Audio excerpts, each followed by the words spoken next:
Hello, I'm State Senator John Kavanaugh, your instructor in this course, and welcome to Lesson 1, Part 2, where we're going to go into the history of state legislatures. But the history of state legislatures goes way, way back in time. In fact, it goes back all the way to prehistoric time, because we need to recognize that archaeological evidence suggests that prehistoric tribes and societies also had a form of representative government, or at least government. They had assemblies of elders. Now, while it's not believed that these elders, who more or less were the legislators and ran things, were elected by a vote or an election, there were clearly ways of selecting them, although it might have been lineage, it could have been the strongest, but in any event, it's one of the early forms of government. But it got a bit more refined here in North America, because North American tribes actually formed federations, and they were pretty sophisticated. The Iroquois had a system which was very democratic, where the clan mothers would nominate the leaders of the federation, and the tribal members would then, vote to approve them or not. So that was actually a democratic government that preceded the Jamestown settlement. But if you want to really go back in history, let's go to the Greek ecclesia, hard to pronounce, the Greek ecclesia. And the Greek ecclesia was a purely democratic assembly back in Greece, where anybody, well, not anybody, you had to be over 18, you had to be a male, but could show up, and they basically voted on things democratically. Although the Greek ecclesia was not totally democratic, because the people who chose the topics and worded the motions were the Council of 500. And one of the things you'll learn is, there's an old rule in debate that he who frames the question wins the debate.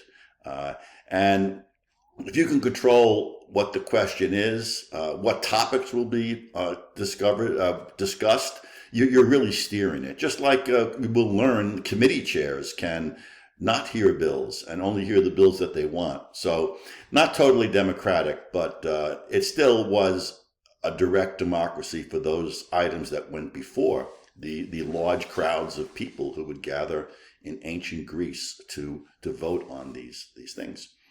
But let's get back here to early American state legislatures, or the predecessors of our state legislatures. So the first legislature in the Americas was in the Jamestown settlement, and that was founded in 1607.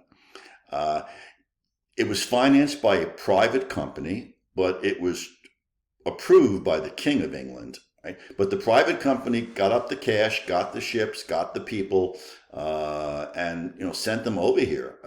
And you really have to give it to these individuals that they got on ships from England. Maybe their plight in England wasn't the greatest of all, but at least they had food, water, and an organized society. And they just got on ships and they went overseas. Many of them died in the journey, and they set up settlements in a wilderness. The only people who were there were the Native Americans, who at times were friendly and at other times were hostile. So this Jamestown settlement, financed by a private company, comes here, and they were having some problems. So they got here in 1607, and 12 years later they formed an assembly. Because they needed to solve a lot of problems. There was famine, there was crime, there was disorder, there was poor government, there were attacks by the Native Americans. So things were not going all that well. And one of the remedies to correct the problems, because this company wanted more people to come and produce crops and ship them back to England so they could make some cash. So they basically permitted the people who were at the Jamestown settlement to form an assembly. Although they didn't totally give power to the settlers, the assembly was divided between members appointed by the company and members voted on by the villagers. They had a number of villages there. And they became the first democratic assembly, or I guess semi-democratic. They were kind of like the English Parliament, where you had the House of Lords and the House of Commons. But anyway, they were the first legislature. And one of the first things they did was they created the committee system. They divided themselves into two committees to deal with different topics. And that is an extremely effective and necessary tool for legislatures. We have many committees in American state legislatures dealing with all sorts of different topics: appropriations, health, education, natural resources, water, finance, because the entire body doesn't have the time to do the type of deep dive research and debating into all the issues that come before state legislatures. So this committee system started here at the Jamestown settlement, and it was passed on to the state legislatures. Another interesting thing about the Jamestown settlement was that they were not purely a legislative body. They also were judicial. They would hear cases and dispense penalties for settled disputes. So it's kind of a criminal and civil court. And they were also an executive body. They actually took steps to enact the legislation that they passed. So clearly, the separation of powers that is so common in American government, dividing the power of government between the executive, legislative, and judicial branches, had not yet arrived in the New World. So let's talk about this first legislature in the Americas. In 1643, the Jamestown settlement became bicameral with a lower elected and an upper king-appointed chambers due to disagreements between the groups. The First Assembly of Virginia created the expectation of democracy in the other colonies. And by the 18th century, all of them had elected assemblies. There were, in fact, other colonies growing up, and we'll get into a bit of that in the textbook. But pretty soon they said, hey, Jamestown's got this elected legislature. We want it too. So it kind of spread among the English colonies. The other colonies, like the Spanish colonies, they were not of the English mode. England's king did not have total power. They granted a lot of power to Parliament. But the other countries like Spain, their colonies that were ruled under Spain, which was a monarchy, so they didn't have these things. But the key takeaway here is that the colonial self-rule experience of these assemblies facilitated the formation of the U.S. government. These were learning laboratories where they learned the techniques of legislation. They developed more sophisticated rules to deal with issues as they arrived. And many of the people who formed the first U.S. government, the first Congress, the framers of the Constitution, had served in these colonial and later provincial assemblies, and they brought their experiences into the formation of the U.S. government. Let's move on to the Revolutionary War and the early legislatures. So, obviously, there was a lot of discontent in the English colonies based on the way Britain was treating us. Britain, in an attempt to pay off the debts of one of its wars, was trying to increase taxes on us. They sent British troops here to control the colonists, and they even forced colonists to quarter, to keep some of these troops in their homes. So the colonists were not very happy about this. And slowly but surely, support for the American Revolution, the Independence Revolution, grew among the colonists and in the colonial assemblies. So upset by the fact that the colonial assemblies were suddenly turning towards being pro-independence from England, Britain began to terminate these assemblies. But the assemblies didn't just pack up and go home. What they did was they reorganized themselves as provincial assemblies. And eventually these provincial assemblies, once we formed the United States, they became the state legislatures of the original 13 states, which grew out of the 13 colonies. However, the 13 state legislatures differed in many ways regarding the way they organized themselves and also their level of democracy, particularly who could vote to vote for the representatives. So as an example, Pennsylvania abolished the governor's office, and it also became unicameral, meaning instead of having two chambers, they only had one. Remember, the Jamestown settlement eventually became bicameral, and you had the regular settlers in the one chamber and the people appointed by the king and the governing company in the other chamber.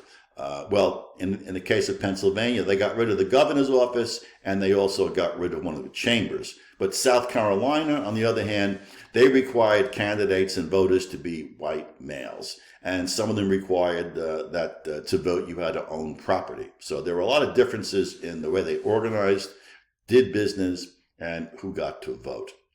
Now, the colonial and provincial legislatures were extremely powerful.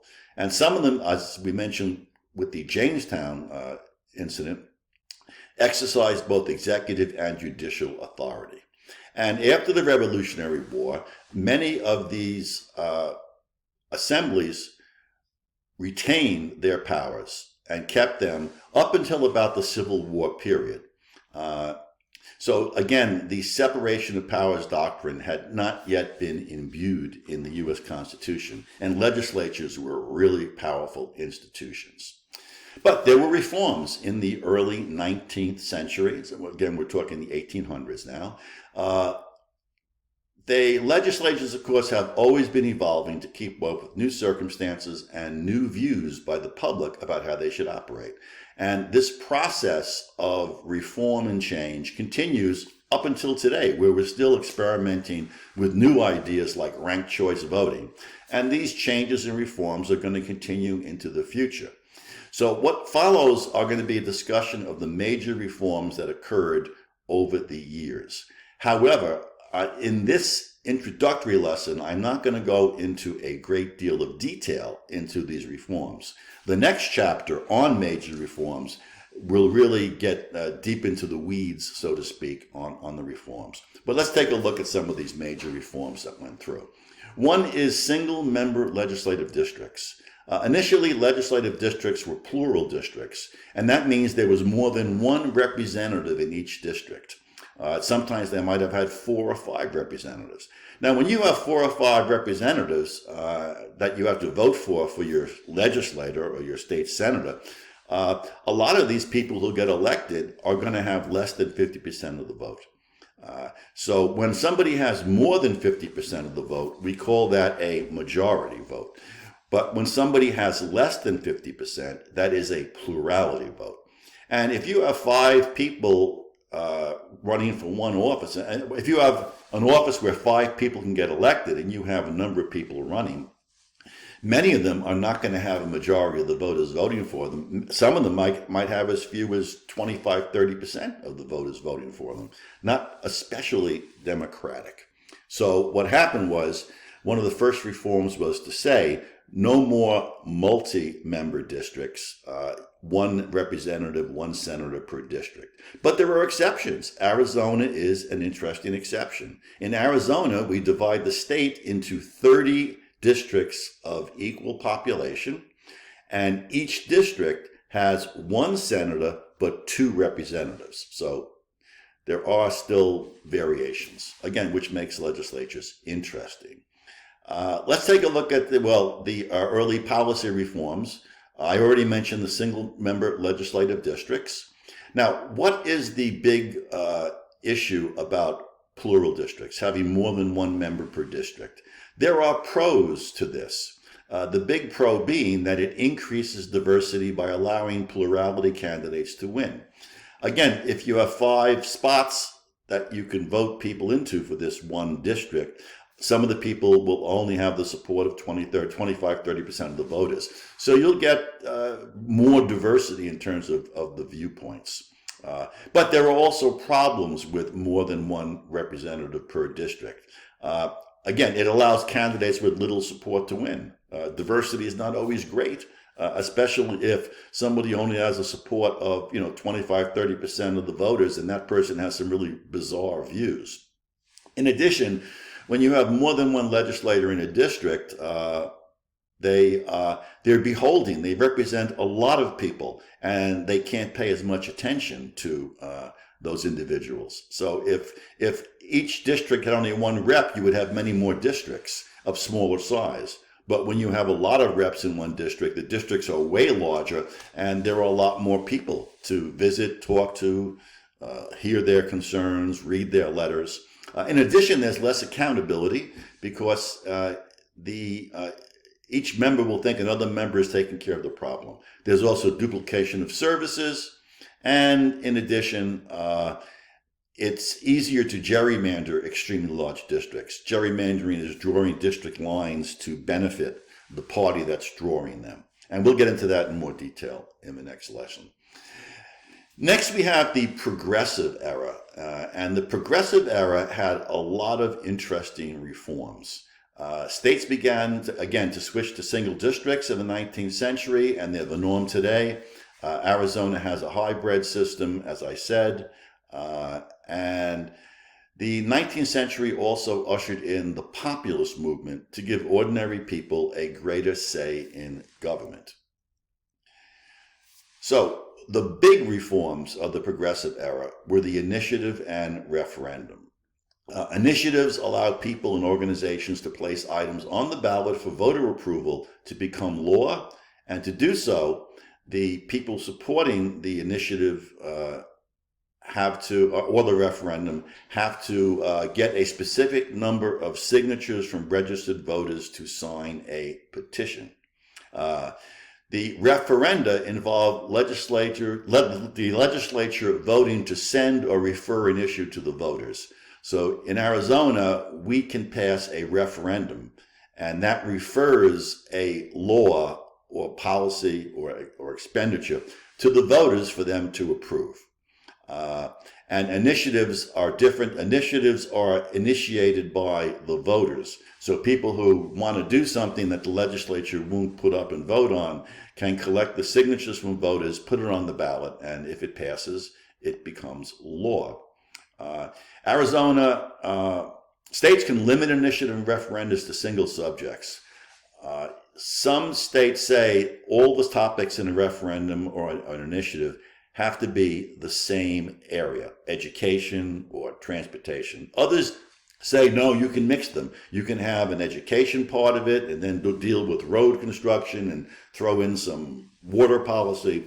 Because that's a problem, because the more different policies you put in, the more situations are created where a voter might like one but hate the other, and then they don't know how to vote for or against it. In Arizona.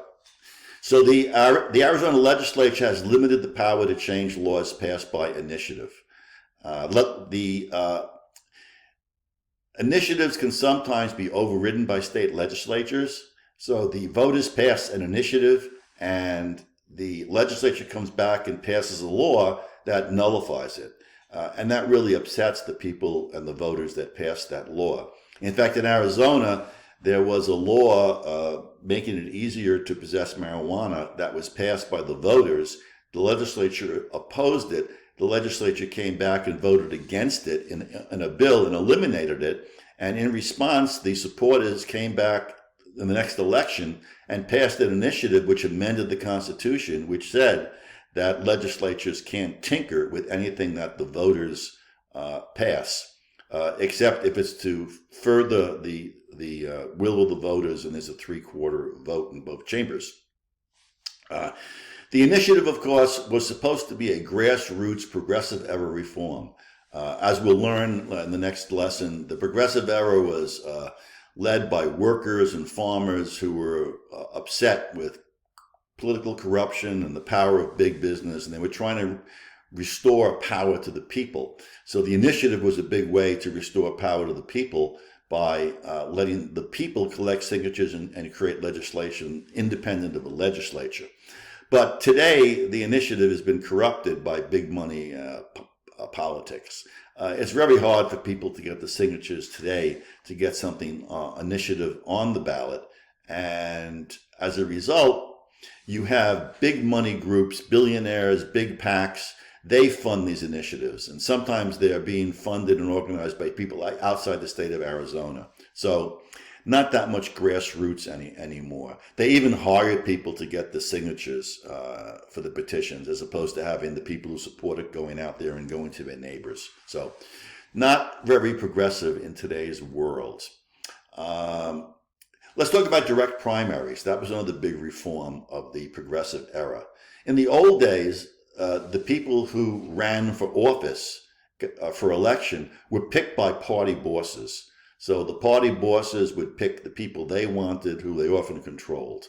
That obviously was opposed by the progressives, and they wanted the people to pick the candidates for office. So we now have direct primaries. The way it works now is, before the general election, where a Republican runs against a Democrat, and you might have a third party in there too, but before the general election, which is almost always Republican versus Democrat, each party has a primary where all the party members can go to the polls and they can choose, they can elect the candidate that they want to represent them in the general election. And we'll go into that procedure later on, but candidates for a primary have to collect a certain number of signatures from registered voters to prove they have support, and that gets them on the ballot. Civil service reform was a big progressive era reform. In the 18th and 19th centuries, many government jobs were filled by those in power, the bosses, the politicians, who hired their friends and their political supporters under a system that was called the patronage system. And the way it worked was, if you wanted a government job or you wanted a bill passed or whatever, but if you wanted a job, then you had to donate to the party or volunteer to help party members get elected. So when you give positions and promotions based on support for a political party in power, that's called the patronage system. The idea being that the big party bosses are your patron. It's unfair. It results in unqualified employees being being hired, because you're not having tests to get the best person.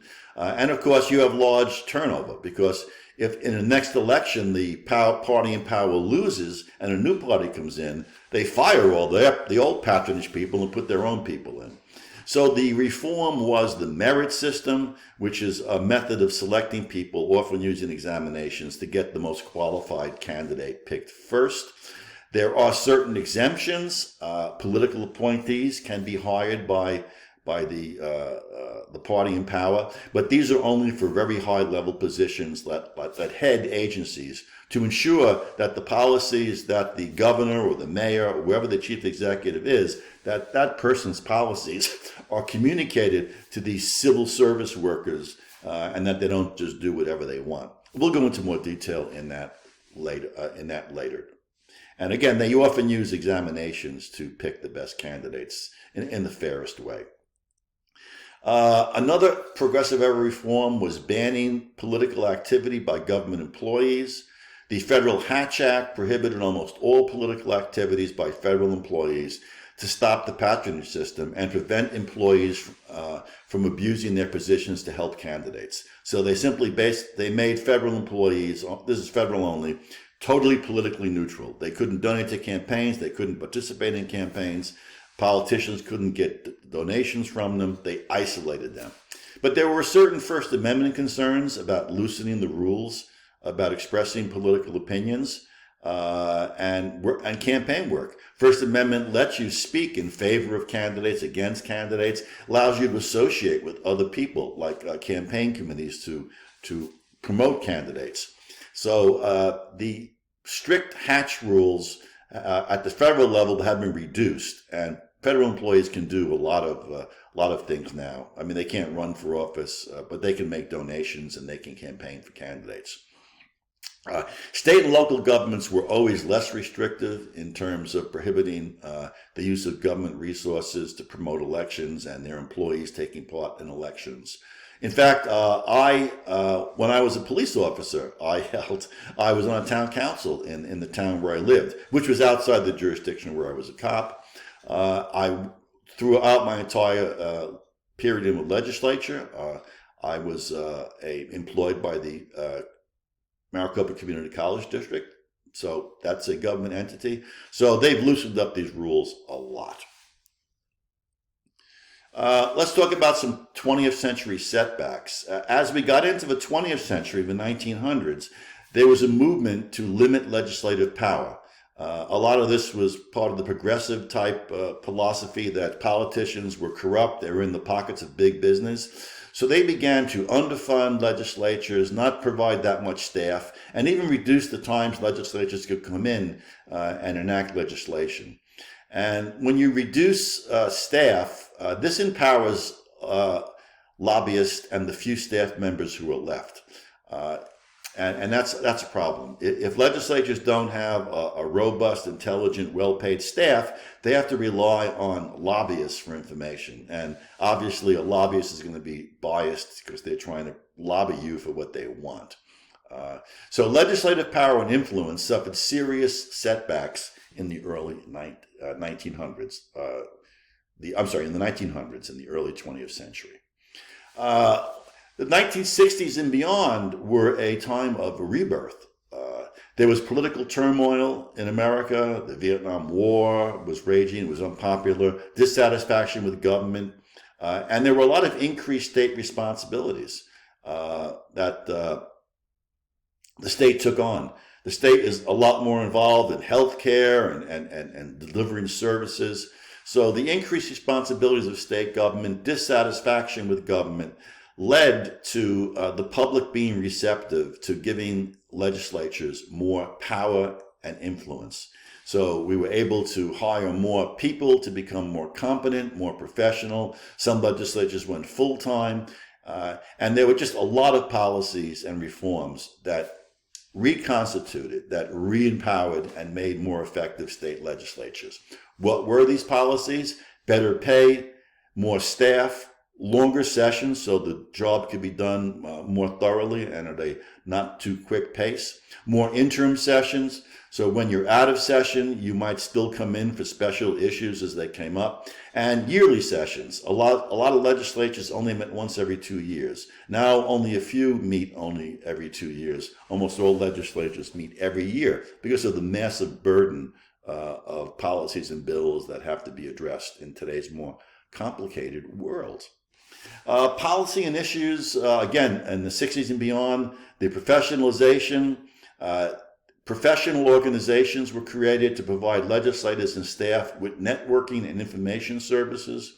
There's a group called the National Conference of State Legislatures, which is composed, its membership are legislators from around the country and staff. And this organization provides informational services. They hold seminars, workshops, meetings, an annual meeting where information is exchanged, people network, and it's a very, very beneficial, informational, professionalizing organization. And this type of professionalization attracts more competent and effective legislators. Oh, there's also the Council of State Governments. That's another organization made up, but not just of legislators and legislative staff, but also of people from the executive and judicial branches. And they do the same thing. Informational sessions, research, meetings, networking, the kinds of things that raise members' knowledge and effectiveness. So all of this professionalization basically allows legislatures to assume an equal footing with the executive branch. Because when legislatures were unprofessional, understaffed, underfunded, the executive branch just walked all over them. Now, with all of these new benefits, staff, longer sessions, meeting more often, you can more effectively confront and work with the governor as an equal partner and not an underling. Other 1960s and beyond initiatives, the Voting Rights Act of 1965. This increased the voting rights of minorities, especially blacks, by outlawing poll taxes, having to pay to vote, literacy tests, having to prove you're literate, intimidation and violence. And it also provided federal oversight in areas with historic discrimination, which were, for the most part, a lot of the southern states. The public record laws were a big reform. They require all but sensitive records to be made available to the public upon request, And this promotes transparency and public knowing what's going on, and it helps expose corruption. Of course, it's expensive to administer. Sometimes people put in really broad requests that require the government staff to dig through all sorts of files. Some information has to be redacted. Some information, maybe the names of victims or children, have to be blotted out, and that takes time. So a lot of people abuse the public records law, but it is a good transparency measure that lets people see what's going on, and it exposes corruption. Whistleblower protections. A whistleblower is someone, usually an employee, who exposes waste, fraud, abuse, corruption, or danger to the public. So you have to have whistleblower laws because most of these whistleblowers work for the agency where they're exposing the harm. And if they weren't protected from being fired or demoted or harassed, they wouldn't report. So these laws, again, protect the whistleblower from retaliation. They can't be fired, demoted, harassed, or discriminated against. A lot of these laws also set up anonymous reporting systems so that people can report without giving their name. And sometimes they even reward, where if you expose something that saves the government money, you get a percentage of the savings. Open meeting laws. Open meeting laws, which are also called sunshine laws, are about transparency, accountability, and promoting public participation in the government. They require that government meetings be announced beforehand. We call that being agendized, so people know that they're being held, that they be open to the public, but there are exceptions. If you're discussing a lawsuit or personnel matters with private information, they can be held in a closed session. The open meeting law also prohibits a quorum of members of a public body from discussing amongst themselves outside of the meeting items that may be upcoming, because then they would be discussing and settling things outside of the public view. Members of the public body cannot conduct serial meetings by avoiding coming together as a quorum outside, but communicating with each other. This is kind of complicated. I'll be discussing that in the next chapter in detail. Redistricting. The process of redrawing the boundaries of districts is done every 10 years after the federal census. States traditionally use partisan processes to draft the new legislative districts. And by the way, we do this because the districts by state and federal law have to be of equal size. So as people move out of states, into states, between areas in a state, every 10 years you have to redraw the lines to make sure that they're all equal in size. But the party that draws them can do it to their advantage. They can pack the district. Packing involves packing as many of the other party's voters into as few districts as possible. So you get a lot of the other party's members and you overpack and overshove them into a small number of districts, which they can easily win, but now they can only win in a few districts. You can also do the reverse, which is called cracking, where with the majority party draws districts that spreads out the other party's voters into many districts, so they don't have a majority in any of them to elect their candidates. And we'll discuss this later on. And the alternative to partisan redistricting is using independent redistricting commissions, which is what's done in Arizona. Term limits. Term limits restrict the number of terms a member can serve in the legislature. The rationale for term limits is that when a member stays in office too long, they're too powerful, and that's not democratic. Another rationale is that seats should be vacated to allow new blood with new ideas into the chamber. And finally, long tenures are allegedly promoting cronyism, in-group favoritism, supporting the spoils system, and corruption. Arizona has 8, you can't serve more than 8 consecutive years in one chamber. So another argument against term limits is that they remove experienced and effective lawmakers who built relationships across the aisle. In addition, experienced members have institutional knowledge about why some laws were passed and should be kept, why other proposals were tried and failed and should be rejected. And also, an argument against term limits is that removing knowledgeable lawmakers creates an information vacuum that's filled by staff members, agency bureaucrats, and lobbyists. And finally, people who oppose term limits would say that legislators face term limits every time they're up for re-election because the voters can kick them out.